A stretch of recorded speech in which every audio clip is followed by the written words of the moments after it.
Alright, y'all, what's good? We back. We about to react to the Stranger Things ending explained. Now, if you all know, we are live every single day on Twitch. We play games, we react towards the end. Alright, this will probably be posted on YouTube. But let's see, man. We gotta see the Stranger Things ending. Grab your popcorn. Now, listen. Did y'all like the season, bro? This shit was ass, bro. Bro, I'm gonna be honest, bro. This show should have ended back in season 3 when fucking Billy died, bro. Billy was the goal, bro. I don't care what no one says. This show should have ended as soon as Billy died. I don't know why they're still going. Fucking Netflix wants to money grab and all that shit. We gotta watch Will fucking take back shots for Vecna, like, bro. This season was terrible. Like, the storyline didn't make sense. Nothing made sense. We about to see this ending explained. Maybe it will make more sense to me, but I don't know, bro. Like, other characters are going to relive their trauma as we go along. Now, the most important example. Apparently, they're making a spin-off too, bro. I'm hearing people talk about, bro. Have y'all heard about this thing called conformity gate or some shit?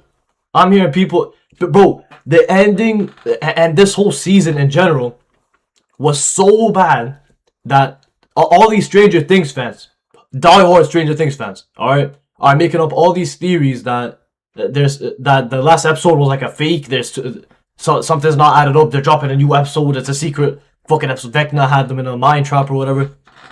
Like, bro, that's how you know you dropped the fucking ball. When your die-hard fans are praying that there's an extra secret episode that no one's seen. Talk about in a bit. So let's get into this episode. They got just to come to terms with it, man. Netflix rules this shit. This shit got too big. In that way, Mr. Wheeler is feeling up Mrs. Wheeler. And that, of course, is what the first season is, bro. Prime Stranger Things was fucking season 1, 2, and 3. After that, it fell off. When Vecna got introduced, it fell off. Bro, the Mind Flayer should have stayed the villain. This is a big Easter egg. Do you know how much aura the Mind Flayer had? The Broadway play that shows Henry Creel's origin story. The Mind Flayer should have 100% stayed the main villain. So she gets the idea to as a shadow figure. So bold, it'll now, give her a scholarship. I'm not gonna lie, that last episode, the Mind Flayer did have aura in the last episode. When he came out with his full form. And guess what? He lost to fucking Elle and her fucking 3 Musketeer friends. These fucking kids, these minions. You're telling me that big ass monster couldn't even make it on Earth, couldn't do shit. They hyped up 5 seasons for that, just for him to die in like 2 seconds. Of the play, Henry was taken to Hawkins' lab for so good, bad. So it's now a tragic memory for him. It's like his own lab. Was this in I don't even know what this is. This is apparently Henry as a kid. They never showed that in the show. I'll talk about in just a bit. So maybe that's the missing episode, like the conformity gate bullshit. Has to die this season. We even made a oh, bro. Yes, also, no one died. You telling me after 5 seasons in the most dangerous show, the most dangerous fucking demons, demogorgons, demo bats, all this bullshit. None of these people died. No one. Not even the mother who got fucking clawed right to the fucking dome. She survived somehow. With no scratches, no nothing. This dude died. Eddie died. That's it. He was a sidekick. What the hell's wrong with you? And it seems like I thought at least they were gonna kill that new kid. Nah, that kid had aura though. That fat kid, they can't kill him off. But bro, they had to kill. Bro, Elle didn't even die apparently. Was there a commercial here? Let me know down in the comments. I don't know if y'all saw the ending. Apparently, Elle didn't even die. It was like an illusion or something. A story purpose, and like we talked about in that video, whenever the Duffer Brothers kill someone, they should have killed someone that was low, bro. They should have put like some high stakes, you know what I mean? Like no one died, nothing happened. Vecna easily lost. This is the chemical warfare that the military nothing changed in the earth. You know what I mean? The military people didn't even win. That whole storyline went in the fucking bin. Hopper talked about Agent Orange in season 4. Nah, they dropped the ball bad in this shit, bro. 8,000 miles away, and I'm mixing up these 55-gallon drums of Agent Orange. Then he remembered it's because Netflix kept forcing them to make seasons after season 3. And then they introduced Vecna, and they was like Vecna was the puppeteer like since the beginning. I didn't like that, bro. The Mind Flayer had way more aura than Vecna. Season 3 Mind Flayer? First time seeing him? Oh, I don't know. I think I'd like to eat more. The fuck? A lot of people do have oral fixation habits they want to correct. In fact, a lot of people this ad, bro. Explanations. There was an ad. Deal with her guilt and trauma, and she told her, "You honestly think that you could have stopped those monsters with a fire poker?" So the poker appearing here in this moment is telling Holly that she can fight back against Henry. This is her chance to redeem herself. Fake. Now, so she doesn't have fake. the power to kill Henry, but she can delay him just enough to make him relive his moment of greatest fear. So the Broadway play, The First Shadow, begins with Henry already. Where was this Broadway? And they mentioned that did I miss this? Cave in Nevada, and something changed him. And over the past few yeah, this cave shit was also dumb. Now, when the scientist pulls he didn't want to go in there because of this shit. Self-defense and attacks him. And bro, literally the most important part of the show, that rock that he got that gave him his powers, they mentioned nothing of that. They just brought that up out of their fucking ass last episode with like 30 seconds left. Just throw it in there, buzzer beater. Some idiot will eat it up. Already an evil inside of Henry, the kind of evil that the Mind Flayer can exploit. So where's that rock that he finds? Well, okay, all we know for sure is that how the fuck is his dog making noise? Into another dimension, and the rock could they should have kept Dr. Brenner alive too. He had a world. The rock is tied closely to the spin-off series they're creating. Okay, they're making a spin-off. Now what we see here, so basically, Stranger Things is just trying to copy It, and It clears the shit, by the way, by a mile. We're not counting the second movie. Manipulate because kids feel everything with an intent. I still gotta watch that It Welcome to Daily Show. I heard a lot of good things about it. I'll just wait till all the episodes, bro. D&D took everything so seriously. Like this was prime Stranger Things, bro. But in this fucking case, back the in the Mind day. Flayer is preying on Henry's fears and his guilt over killing this man. And now it's just this bullshit, Henry, who had the worst plan in history. This is the they didn't even. Why did he take 12 fucking kids? For what? They didn't even explain that. I loved the show gave Henry this shot of redemption, and he said no. Will reached out to him and he empathized. And we theorized about this, that maybe Henry was secretly trying to fight the Mind Flayer, but instead... That would have been so bad. Yeah, that would have been so bad. It has never controlled me. I honestly thought they were about to do some Superman versus Batman fighting Doomsday, teaming up and all that shit at the end. So good thing they didn't go. Bro, look at him right here, bro. They should have kept that design. Good guys have like the shadow. Can shoot at in the final big fight. And so Henry fake, overcoming his so fears fake, is a bit like so he's surrendering the last of his 8 kids, 8 fucking kids, 8 toddlers, fucking 12-year-olds. Somehow are defeating the Mind Flayer, literally a supernatural fucking entity. Look at this shit. The structure of this episode is a lot like Return Look at how big that dude is. He literally the size of the moon. But they kill him in 2 minutes somehow. And they take 0 damage doing so, and no one dies. Oh my god, it's so dumb. So dumb. Just like Stranger Things. But it was also foreshadowed when Steve said this. You've all seen Return of the Jedi, I hope? Yeah, it's the one with the teddy bears. Ewoks. Yeah, it's the best one. And that's why we designed this retro, the one with the teddy bears. Bro, what the fuck? Bro, this is... Bro, I'm never mad at this dude again, bro. I need someone that's actually gonna talk about the show, bro. Not fucking 10 ads. We added in this out of the video. Don't worry. And Stranger Things product. Alright, we back. There was another ad. This dude is fucking money hungry. Won this battle on her own. She needed Will to pin Vecna down so she could finally take him out. Now, there's this moment when Joyce looks at Vecna, and here's the thing: she knew Henry Creel in high school. She's a main character in the play. They were friends. I don't know if she knows the Vecna. They were friends.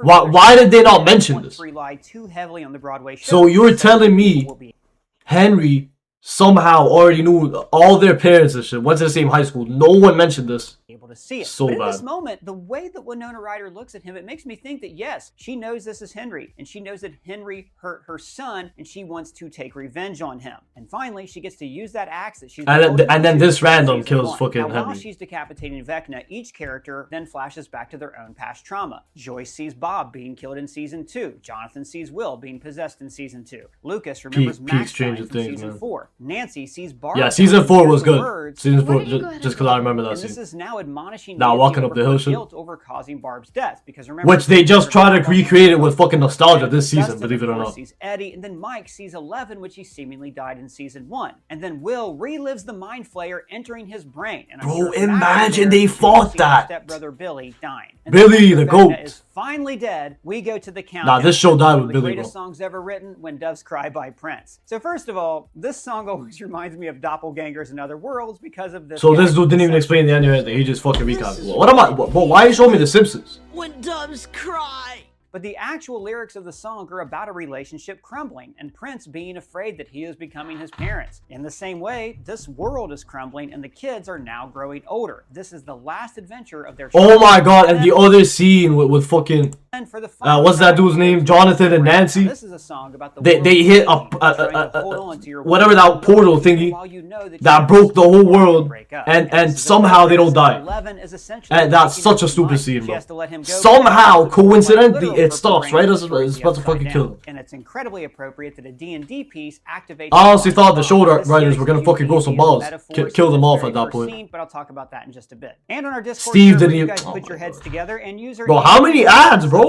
Yeah, I'm never watching this dude again, Killed man. a bunch of soldiers, but then again, the soldiers 17 minutes of ads. so they weren't This dude hasn't talked once about the show. Mega happy ending, let's go. So we go from the destroyed Terrible library ending. to the library being rebuilt, symbolic of the characters healing over their trauma. And then this monument reminds us of the cover story that all these people died in an earthquake that rattled Hawkins at the end of season 4. So then Rockin' Robin plays Landslide by Stevie Nicks. That's a song about growing up and watching the next generation grow older and accepting that eventually time will collapse. Are those kids gonna be the new characters in the Rockin' spinoff Robin is apparently? on the radio to catch us up on the last 18 months, creating a bookend with the beginning of the Yeah, I'm not gonna lie, I season clicked where off Maya like Hawke caught us up to what's been towards it. I don't happening even know in what Hawkins happened here. since season 4. We see that Jim Hopper is back to being sheriff and rocking his Such a dad bad, with a generic, giant just mustache. terrible Jonathan fucking is finally season getting to written. fulfill his dream of Garbage. studying film at NYU. Like They got Joyce the did highest in budget, season bro. 1. Did they get new writers, bro, or did the writers' balls just fall off? You can't even blame the writers. It's probably fucking Netflix handicapping them. Like, oh, don't do nothing risky, just keep it simple. Either that, or they got so lazy and they just wanted to give it like a generic ending and just take their money into it. Because everyone's gonna watch Stranger Things no matter what. This show made Netflix, bro. Now, of course, there were more. Literally, Netflix was nothing before Stranger Things. I don't know if you knew that. The OGs know that, bro. His dad saving him from falling into abyss, just like Jonathan saved Steve in this episode. And 3, this Steve show didn't even die really there. Like, I thought he was gonna die. 1980s and telling its story through the lens of 80s movies. So it's appropriate that the series closes out in 1989, the final year of that decade. Hopper gives Mike this pep talk where he explains how to get over grief, which is a lesson that Hopper himself just spent 5 And then the actor for Hopper and the actor for L had some beef behind the scenes and shit. They tried to play it off at the red carpet or whatever. But nah, you can see, bro. That they were like fucking fake laughing. You can see. Apparently he's like bullying people behind the scenes. But that childhood was stolen from me. But he also celebrates Eddie and his anarchy spirit by sporting a Hellfire Lives t-shirt. And then the speaker's feedback in this scene reminds Mike... Nah, Dustin's still the goal. You can't hate on Dustin. Just a bit. First, though, the older kids get a chance to reminisce while they're all visiting home. We learn that Steve is a coach, which is appropriate because he's always had a soft spot for kids, but everybody else has moved away. However, Nancy... And these 4 are like the most random fucking friend group. I don't think they talk to each other once in the whole show, by the way. Meet up in the future, and the sad part is... this may or may not happen. Part of growing up is growing apart from the people you love. And this may be the last time that these 4 friends are ever in the Bro, same these place idiots together could have fucking again. collabed and Hopper made the Joyce greatest finally get fucking to movie in get history into based on it their in experiences and season just became 3, and trillionaires. he mentions that they can move to Montauk on Long Island. Now remember, in the first Shadow, Joyce dreamed of moving Now to that's Montauk. actually an Easter egg Also that this now where youth, Jonathan lives. But this dude is supposed to be also explaining stuff, but he doesn't even know what he's talking about. That's actually a huge Easter egg. That Montauk shit, that actually relates back to this like Stranger Things based off a true story, the Montauk experiment or some shit. Had a callback. So if you called that, Brothers' first pitch you're for the good. series, it was called Montauk. Oh shit, wait, he might have called it. After graduation, No, he didn't. Well, that's actually a true story. They was fucking, these labs were true. Probably there is a real life 11. It's a woman. I don't know her name, but she was part of the Montauk experiment. She was like killing goats with her hands or some shit. Campaign, just like in episode This shit is real, man. In both episodes, Mike has constructed a difficult no-win scenario for the party. Now, in the first episode, Mike's no-win scenario had Will cast a difficult spell to win. I don't know. Fireball. They have to This was peak Stranger Things. Right cast a protection A spell which he did cast literally in this episode when he I like how Dustin still looks wasn't a the fireball. exact same Now, once again, from in like this 10 years episode, ago. Will is the person who has to You gotta cast respect the that dude, impossible bro. spell. And remember, the series began with him losing his die and the party looking for it, just like they would later spend the season searching for Will. But here, not even a die roll will help them. Instead, Mike invents a scenario where the sorceress lives. And of course, the sorceress is a metaphor for 11. And I Terrible. love that this is revealed when Dustin outsmarts the campaign. The mage. From the Abbey of St. Markovia. She said we can summon her. So the Duffer Brothers have said that 11 just could never have been with the party at the end of this show because she represents the magic of childhood. And she was survived there would somehow always be the potential with for another illusions. adventure. And I think So it's they didn't even have the significant fucking that Mike balls to kill off Tyson gave 11, the which was like party the could most not obvious take character the that can. definitive action to win. To beat the vampire, which is a stand-in for how Vecna feeds off people's fears, they have to rely on hope. They don't know that 11 is alive. Season They 4 just Vecna had way believe more that when she he would is. enter people's That minds idea, and just the destroy power them. of belief is what makes childhood special. Children can believe in monsters and heroes and other They made realms. him weird can this year, but believe in Mr. other What's It and all worlds, this and they bullshit. can believe that their guardian So dumb. sorceress is still out there and that she's just moving on to another adventure. And we do see 11 in this make-believe scenario. Yeah, look, she traveling was through alive. waterfalls like the paradise that Mike outlined in his campaign. Garbage. They travel to a faraway land, a peaceful land, somewhere beautiful. with like 3 water. So generic, bro. Now, this could be literally 11 somewhere else, or like take a risk, kill off the whole fucking characters. I think that's Vecna wins. So then Mike, some shit like that. That would have me shocked. his friends' futures, Lucas and Matt. It's not even about just killing the characters. It's about like some shock value, something. You know what I mean? Something risky. Dustin is wearing a vest and a banded collar shirt, which is very 90s coded fashion. Gotta respect Dustin as the GOAT. By Chandler Bing on Friends, and I definitely think that Chandler would be Dustin's favorite friend. Will goes to a gay bar, and Mike is wearing glasses now as he becomes a writer. Okay, he's actually smart, making a story about this. And I thought it was just amazingly sweet to see Holly the cleric storm in with her friends to take over the table, passing the torch to the next generation. Now, the final shot of the series is the basement door, symbolizing how the kids have left the basement of imagination and now they're out in the real world. But that's so it was not on the their end of heads? Stranger Things. There is an animated show releasing this year called Tales from 85 No one's that watching addresses the gap between seasons 2 and 3. And the Duffer No Brothers one's are also watching that. developing a spin-off series. So they haven't released No, we may tune into the but spin-off. We know that they are creating it, but they won't be the showrunners. And they told Variety that it is set in the same universe, but it's going to be a new place, a new decade, and feature new characters. And they've also said that the Mind Flayer Are they gonna be rock is older, maybe? important to the series. So the series could be a prequel, showing us how the scientists got that rock to begin with. Okay, so they're basically doing what it.